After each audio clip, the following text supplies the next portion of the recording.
ம், பேய் தானே. எதுக்கு இப்படி காதுகிட்ட வந்து உரும்பிட்டு இருக்கிற? நான் ஒரு பேய், என்ன பார்த்து உனக்கு பயம் இல்லையா? நீ ஒரு பேய். இந்த காலத்துல போய் பேய்க்கு யாராவது பயப்படுவாங்களா? நாமெல்லாம் 2025 இருக்கோம்.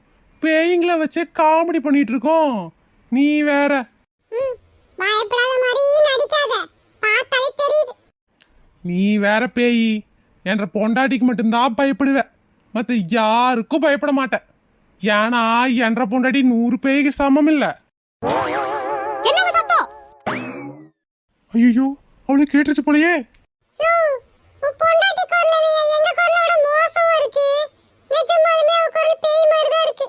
இல்ல, நானும் நினைச்சேன் அவ குரல் பேய் மாதிரியே தான் இருக்கு.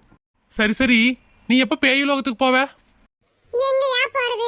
நைட்டான டார்கெட்ட வேற கொடுத்துறாங்க. அத அச்சீவ் பண்ண முடியாம இப்படி எல்லாம் உங்ககிட்ட பேசிட்டு இருக்க வேண்டியதா இருக்கு. போணும் விடியறதுக்குள்ள போணும். சரி சரி, போகும்போது என்ற பொண்டாட்டியை கூட்டிட்டு போறியா? கொஞ்ச நாளைக்கு நிம்மதியா இருக்கிறேன்.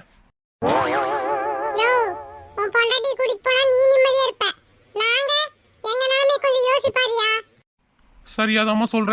என்ற பொண்டாட்டி பேய்ங்களையும் நிம்மதியா இருக்க விட மாட்டா.